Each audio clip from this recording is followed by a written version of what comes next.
मोठी बातमी सध्या समोर येते। सौदी अरेबियातून कच्च्या तेलाचं जहाज मुंबईत पोहोचलंय। होर्मुझवरून जहाज भारतात दाखल झालंय। लायबेरियाचे झेंडे लावून शेनलॉंग जहाज मुंबईत आलंय। जहाजानं 1,35,335 टन कच्चं तेल आणल्याची माहिती सध्या समोर येते। या संदर्भात अधिक माहिती घेऊयात आमच्या प्रतिनिधी ज्योत्स्ना गंगणे यांच्याकडून। ज्योत्स्ना, सौदी अरेबियातून तेलाचं हे जहाज सध्या भारतात पोहोचलंय, काय अधिक अपडेट?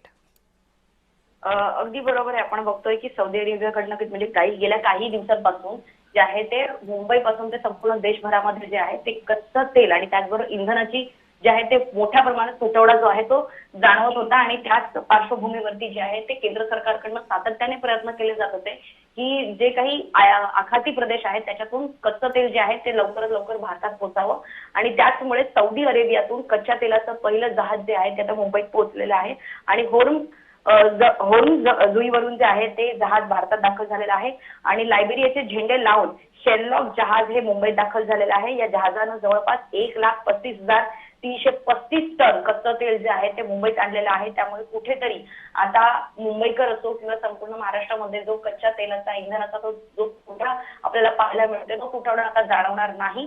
तर आपल्याला माहिती की मुंबईमध्ये जवळपास 20% जास्त जे छोटे व्यावसायिक आहेत ते हॉटेल्स आहेत ते बंद पडलेले होते आणि इतकंच नव्हे तर वसतिगृह असो मोठमोठ्या शाळा असो तिथे सुद्धा या इंधनाच्या अपुऱ्या तुटवड्यामुळे जे आहे अनेक ठिकाणी जे आहेत ते सामान्य लोकांना सुद्धा अडचणीचा सामना करावा लागत होता आणि बऱ्याच ठिकाणी म्हणजे केंद्र सरकारने सुद्धा जे आहे ते एस्मा कायदा लागू केला होता। घरगुती गॅसला प्राधान्य दिलं होतं आणि जे काही व्यावसायिक गॅस सिलेंडर आहेत त्याला प्राधान्य दिलं नव्हतं कारण सामान्य लोकांची तारांबळ होऊ नये।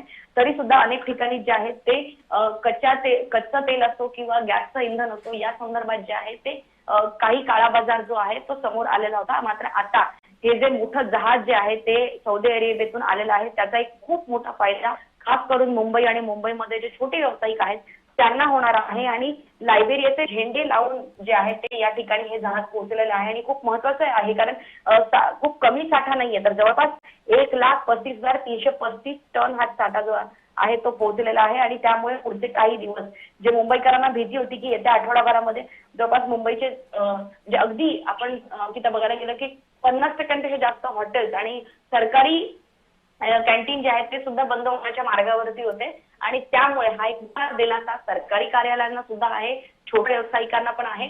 मात्र आता हे जहाज जे आले जे आपण एक मोठा आकडा सांगतोय आणि तो बरोबर पण आहे की 1,35,335 टन कच्चं तेल जे आहे ते पोहोचलेलं आहे।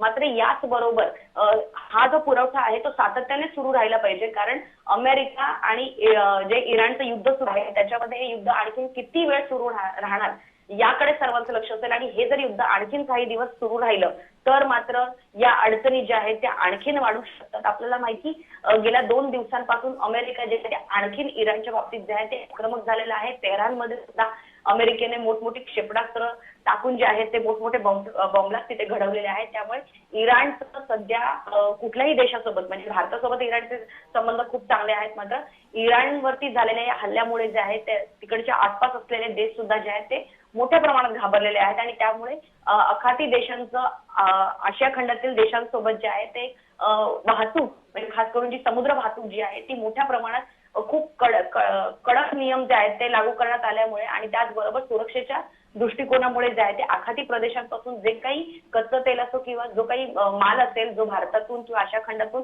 आखाती प्रदेशांमध्ये जातो तो सगळा माल जो आहे तो सध्या तिथेच्या तिथे ठप्प आहे कारण समुद्र वाहतूक जी आहे ती बंद झालेली आहे आणि असं असताना सुद्धा केंद्र सरकार जे आहे ते सौदी अरेबियातून कच्चं तेलाचं जहाज मुंबईपर्यंत पोहोचवण्यासाठी यशस्वी झालेलं आहे आणि होर्मुझवरून जे आहे ते हे जहाज भारतात दाखल झालं आहे। खूप मोठा प्रवास करून जे आहे ते हे जहाज भारतात दाखल झालेला आहे। ज्योत्स्ना, मात्र एक महत्त्वाचा मुद्दा हा होता जसा तुम्हीही उल्लेख केला की सध्या देशामध्ये अतिशय मोठ्या प्रमाणात गॅस तुटवड्याची चिंता व्यक्त केली जात होती, कच्च्या तेलाच्या तुटवड्याची चिंता व्यक्त केली जात होती।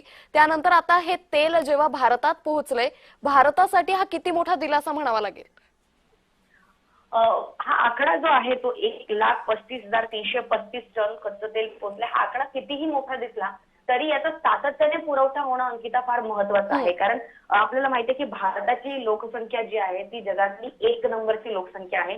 या लोकसंख्येसाठी एक जहाज मुंबई सारख्या ठिकाणी पोहोचलेला आहे हा तात्पुरता दिलासा असू शकतो कारण हा तात्पुरताच दिलासा आहे, कारण भारताची मुंबईची लोकसंख्या पाहता आणि छोटे व्यावसायिकांची संख्या पाहता जी आहे तो लोकसंख्येच्या तुलनेनं हा आकडा अत्यंत कमी आहे. मात्र ज्या प्रकारे चॅलेंज आशिया खंडातील देशांना आखाती प्रदेशातून कच्चं तेल इथं आणण्याचं जे किती मोठं चॅलेंज केंद्र सरकारला पार पाडावं लागत आहे, त्या तुलनेने हा आकडा जो आहे कच्च्या तेलाचा हा मोठा आहे. मात्र हा पुरवठा जो 1,50,335 टन कच्चं तेल जे आहे ते आता किती दिवस मुंबई किंवा महाराष्ट्रामध्ये किंवा संपूर्ण देशभरामध्ये किती दिवस टिकू शकतं हे सांगणं खूप कठीण आहे. कारण सातत्याने पुरवठा जर नाही राहिला तर मात्र कुठल्याही देशाला किंवा भारतासारख्या लोकसंख्या अधिक असलेल्या देशाला जो आहे तो हा आकडा जास्तीत जास्त आपण म्हणू शकतो की पुढचे 5 दिवस हे जे तेल आहे ते वापरात येऊ शकतं. मात्र आपल्याला माहिती आहे की सिलेंडर बुकिंगसाठी जे आहे ते अगदी घरगुती गॅस बुक करण्यासाठी 25 दिवसांचा कालावधी जो आहे त्याच्यासाठी वाट बघावा लागणार आहे.